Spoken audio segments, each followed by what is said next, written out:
Today we're going to be addressing a problem on my 2004 Toyota Sequoia, and that is a broken taillight lens. Now, this Sequoia has two different taillight housings. There's one here that is integrated into the rear hatch, and then there's this one on the side that's integrated into the rear fender panel. Now, the real damage is right here on the one that's integrated into the hatch. At some point, there was an impact here on the bumper. It definitely looks like either a vehicle or a pole, and what happened is it pushed into the tail lens and eventually cracked it up here. And you can see not only is it broken, it's molded, it's nasty. Over here, this one's not as bad of shape, but there is a huge crack right here running along the surface horizontally.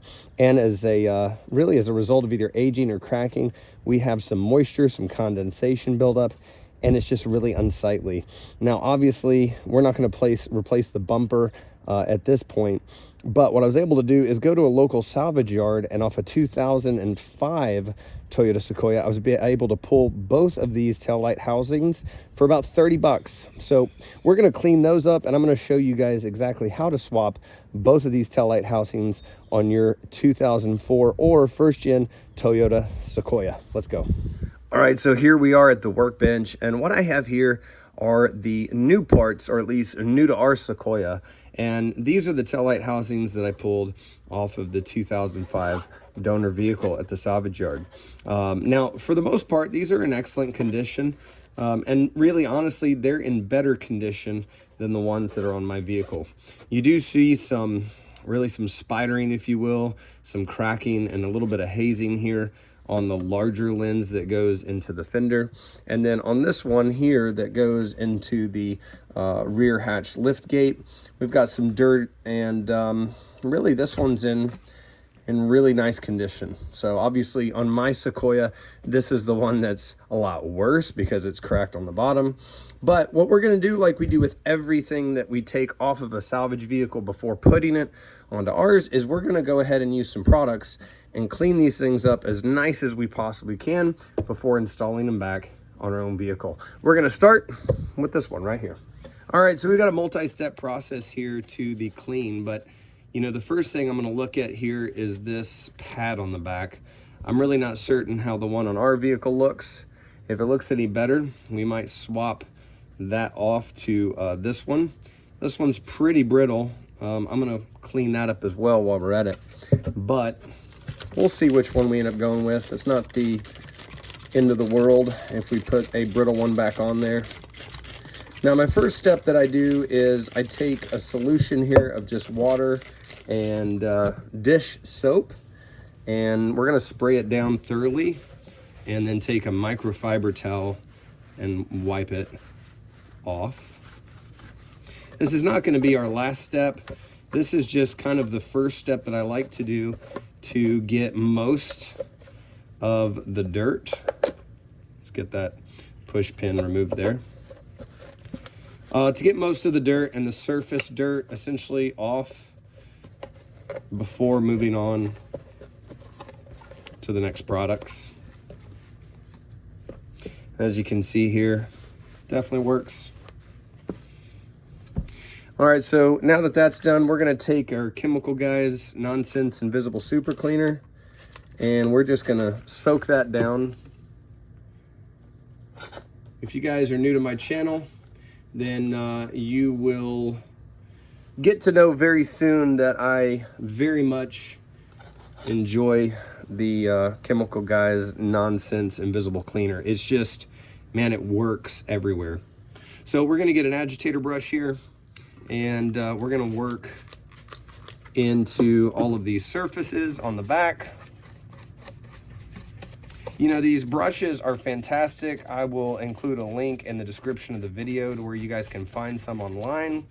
Obviously, you can shop and find them at some of your local stores, but if you're an online shopper and you like things to just get shipped to your door, then you can get them online for cheap, and like I said, have them delivered straight to you. Now, I will say that these things, I keep them on a rotation in my garage because they are so versatile, and man, they are excellent. Love them. Because, you know, you're not going to get into these crevices and these cracks any other way. And as you can see, with some good cleaner, it makes real quick work of it. All right, I'm gonna take this over and rinse it off with the hose, and I'll be right back. All right, here we are. We are back after rinsing this off with our hose. And really, that's all that it takes, man. You know, just that quickly. And you're gonna take a donor part here that you pulled from a vehicle and clean it up really nicely.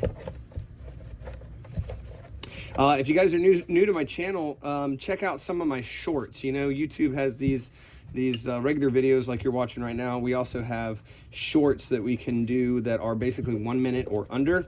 And some of my shorts are kind of chronicles of my junkyard, salvage yard trips, man. I love them. They're such a peace of mind for me.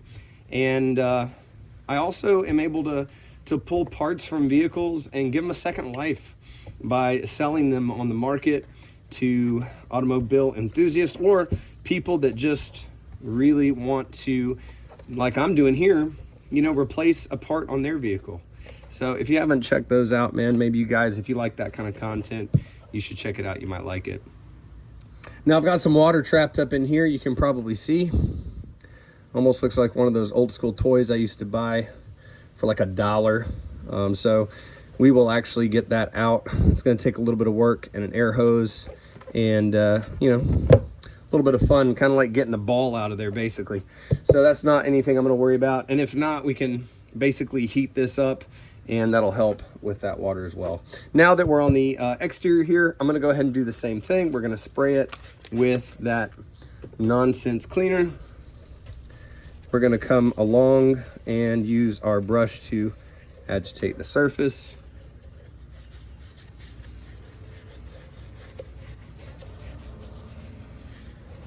And that was nothing too deep there. I just basically wanted to get a clean surface here.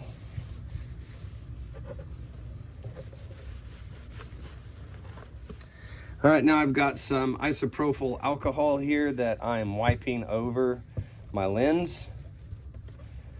This is just to clean the surface again. A lot of times I use this alcohol as a final step in cleaning before polishing.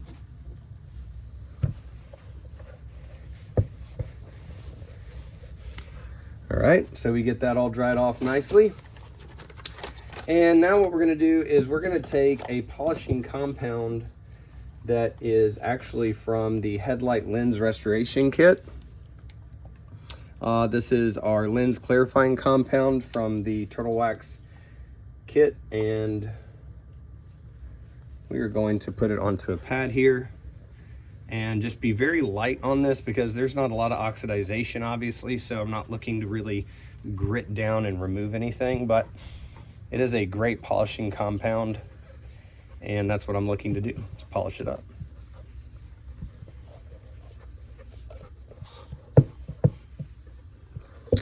All right, so nothing too heavy there. Like I said, just an easy pass. We're gonna give this a couple minutes. We're gonna let it haze up.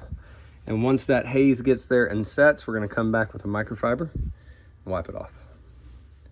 All right, so it's been a couple of minutes and we're gonna go ahead and wipe this haze off on the lens clarifying compound.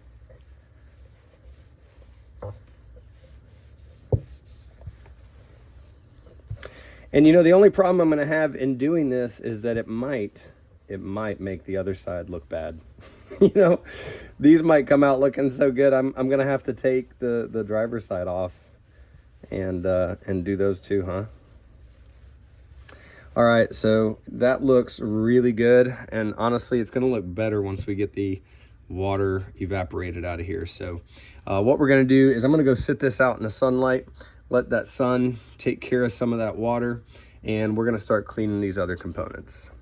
All right, so here we are, same exact process, even though we've got a different lens. This one's a little bit larger, and you know, as you can see, there's some nooks and crannies here that I don't really know if I'm gonna be able to get all that well. We might cover these socket holes up here and spray it with water. I don't know. We'll see. We'll see. You know, if I'm being honest with you, I'm gonna get it as good as I can. Y'all should know that already, watching my channel. I'm gonna get it as good as I can. But yeah, this one's gonna come out nicely, I think. And you know, the big thing is just improvement. One thing I love about going to the local salvage yards, well, you know what, I'm not even gonna say one. There's so many things that I love about going. To me, it's a walk down memory lane. You're able to see a lot of things on vehicles that you can't see just obviously on the road or in the parking lot. And you're able to spend time with cars and really look around, you know, really be able to see what cars have to offer. You're able to see in history how components and things changed and how approaches changed and design changed, and you're able to give parts a second life. You're also able to learn more about your vehicle. You know, one of the coolest things about going to a salvage yard and finding, we're doing the nonsense cleaner here, guys, but about finding one of yours, if you will, one of your vehicles, is that, you know, that really is kind of the perfect place to learn about your car, because you're not having to work on your vehicle. If you don't know how to take something apart on your car and you're kind of hesitant about doing so, then going to the salvage yard and finding one of your vehicles is a great place to be able to learn, because you can actually use it as kind of a test subject. And obviously, and unfortunately, that car is never going to be on the road again. So you really don't have to worry about obviously damaging anything. So that's really one of the cooler parts. And so I encourage you guys, man, if you're watching this video and maybe you're not all that mechanically inclined, or you know, you don't know, find a salvage yard, go out there, get some tools, and go learn about your car. Go mess around, have some fun, take some stuff off, see what you can find out. All right, so we have got the nonsense cleaner here, agitated and pretty much everywhere. This brush has done a phenomenal job getting down here in these nooks and crannies, if you will. So we're gonna take it over to the hose and rinse it off, cover these guys up, rinse it off. All right, back from the rinse, and this is looking fantastic, looking great. So we're gonna give it a pretty good dry off here.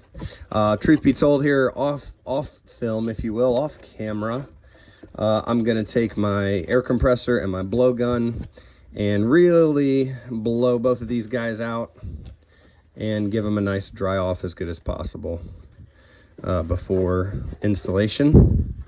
And if you guys are doing it, I would encourage you to do the same. Why not?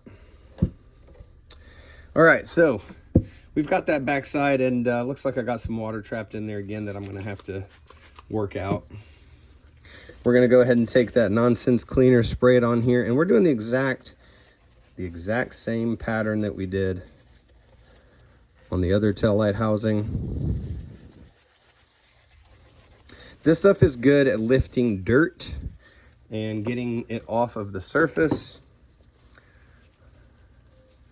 And like I said, man, you can use it for so many different applications, guys. It is very, very flexible.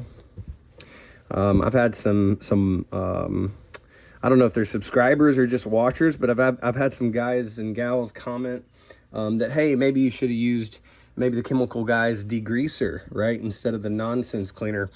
And I totally agree. I mean, there's times and places for different chemicals that you can use. And sometimes, you know, maybe I'm just reaching for what is available and maybe not using the best thing that I could for the intended purpose. You know, a lot of times that's just because, hey, you know, I'm in the garage. Maybe I've ran out of something and I'm working on a project. I'm wanting to get it done, you know. I'm just like you guys out there. That is the 91% isopropyl alcohol again. You know, after that, man, it makes this surface here slicker than snot, is what they used to say. Somebody used to say it. All right, we're gonna put it on here, and I promise you, This is a used pad, but it is good. It is good. And once again, I am not applying a lot of pressure here on this Turtle Wax lens polishing compound.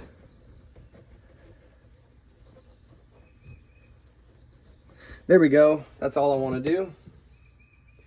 And just like the first round, we're going to let this guy sit up for a couple of minutes and get that nice haze to it.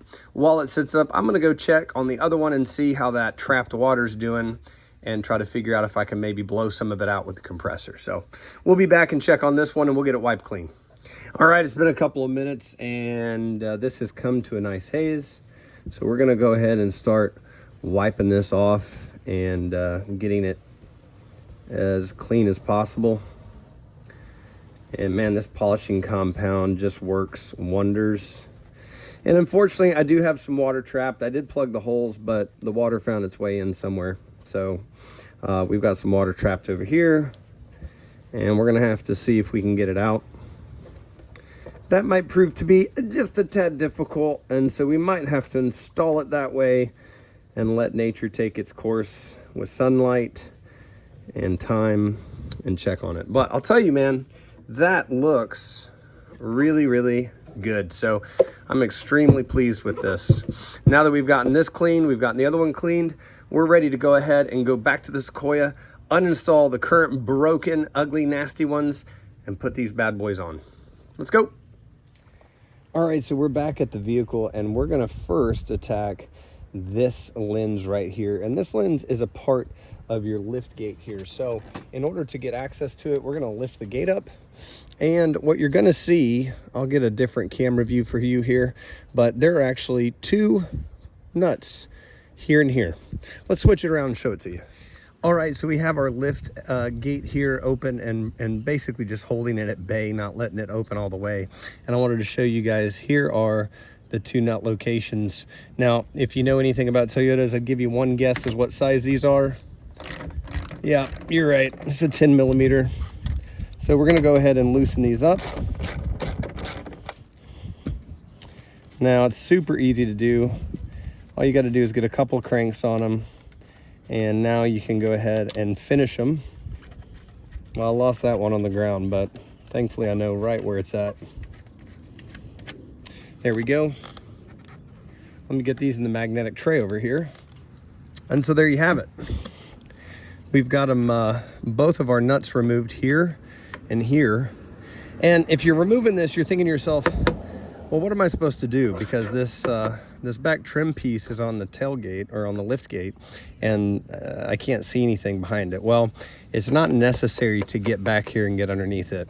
You might see I have this body panel puller tool, and I'll include a link in the description of the video for these things. It's probably the best under $20 I've ever spent for the entire kit.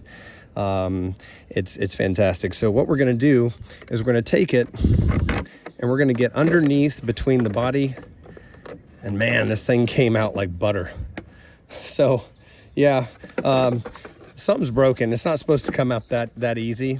And as you can see right here, we have the socket for the light bulb. So we're gonna go ahead and remove that. All that is a counterclockwise twist, and just like that, our tail light housing is free.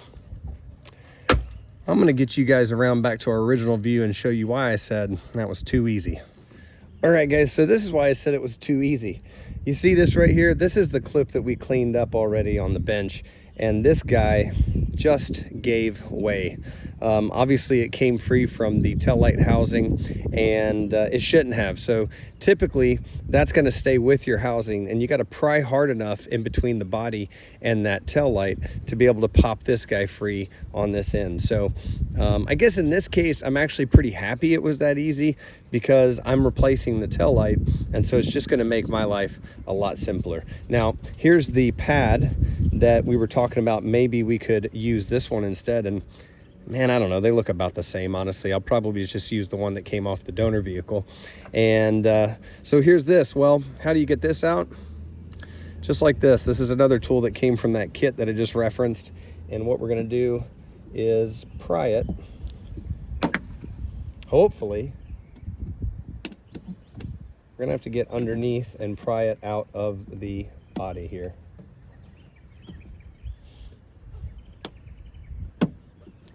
There we go. Well, that actually broke off, and it looks like we're gonna have to push it through or dig it out, one of the two. Let me get a little pick. All right, so I've got a little pick tool here, which again, same kit. You guys are gonna get tired of hearing me say that, but you know, honestly, I'm just trying to spread the love, man. I mean, this thing has been such an awesome resource for me in all of my automotive ventures.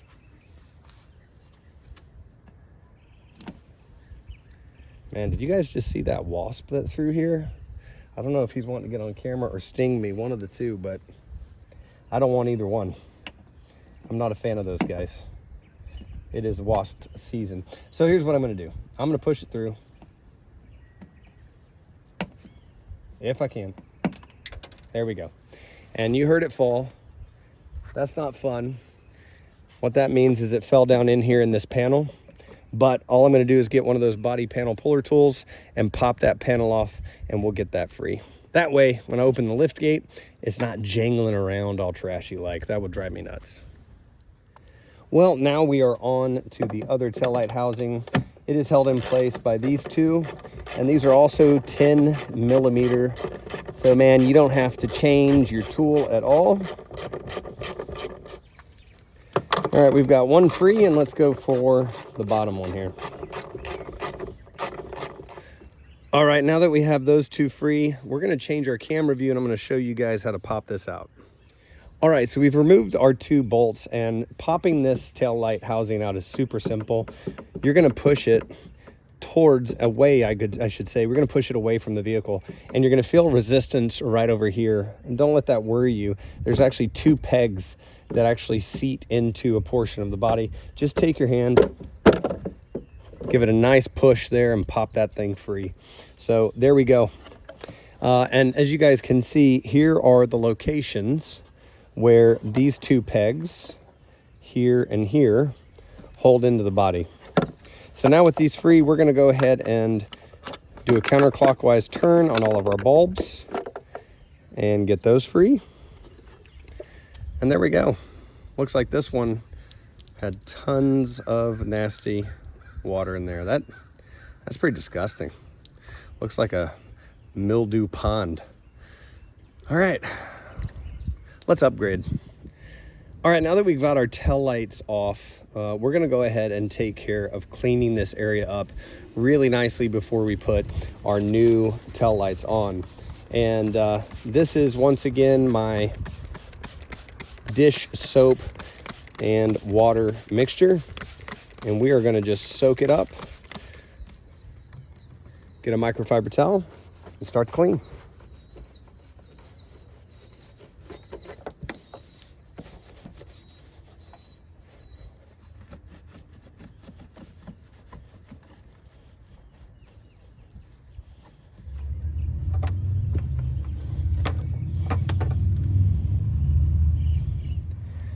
All right, so wow, what a difference. This is looking fantastic, and I'm ready to go ahead and get the new tail light housings on here and immediately improve the looks of my first gen Sequoia. All right, guys, so here we are. We have got our gasket essentially weatherproofing here. We've got our clip back on, our retainer clip, and I'll be happy to report to y'all that I got about 99% of the water out of the tail light. It took essentially my air compressor with a nozzle attachment to blow at a bunch of different angles and a lot of patience. So you see some water droplets there. Those things will evaporate with the sun, even though it's a little bit of a cloudy day right now because there's a storm a-brewing from the west, but I will tell you that those will go away. So we're gonna go ahead and get ready to install this back on the Sequoia. And the first thing we're gonna do is install our bulb back into the housing. Now that is a clockwise turn. Now that we have that, we can go ahead and line it up, okay? And snap it into place just like that. Good. Now that it's in place, we can go ahead and lift the hatch and put those 10mm nuts back on. Here we go with our 10mm nuts here. We're going to go ahead and get these hand tightened on and then tighten them back up and finish them with our ratchet here.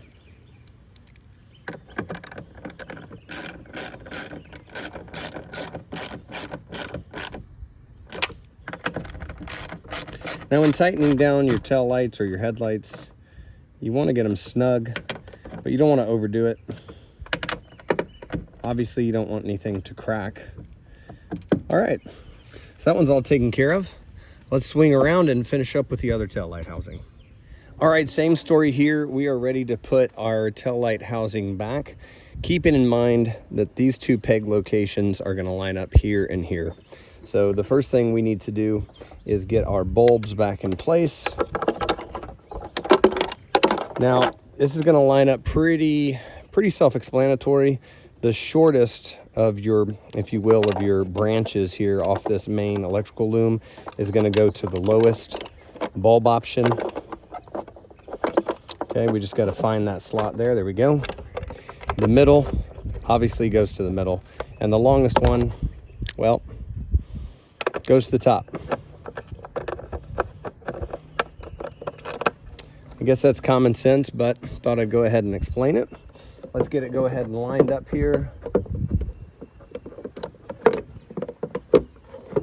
Once you have it lined up in those pegs,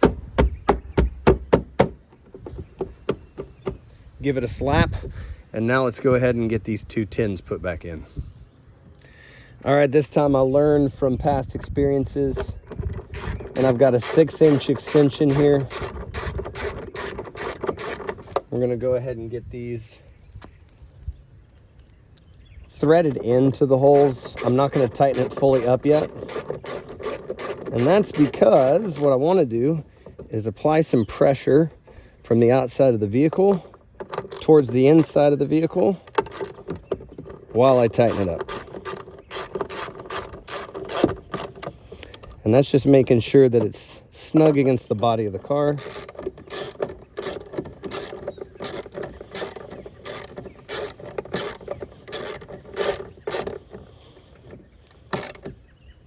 There we go. All right, job well done. Let's take a look at the finished results. Well, here we are at the end of another successful project, and I am super excited. I think this is a fantastic upgrade, and for $30, you just can't beat it off of the donor vehicle. No more Swamp Thing down here, nasty green water, and no more cracked lens down here. They're not perfect, but man, they turned out absolutely wonderful, just about perfect, especially for over 20 years old. I think it looks excellent. Let's not focus on this, guys. Let's just not even look at that. Don't focus on this. Let's go back up here and just really take a look. I think this turned out excellent, and man, I hope you guys did too. I hope this video showed you guys and gave you some inspiration that if you have some cracked tail light housings on yours, man, just put in a little effort. Take a look at your local salvage yards, check it out. Or hey, if you really thought that, man, I don't know how to change my bulbs, I don't know how to upgrade, I don't know how to take this off of the rear hatch, hopefully this video gives you guys some inspiration, some education, and allows you to have the confidence to do it yourself and improve your first-gen Sequoia. Hey, thanks so much for coming along on the ride with me. I hope you guys enjoyed the video, and I can't wait to show you what we got next time.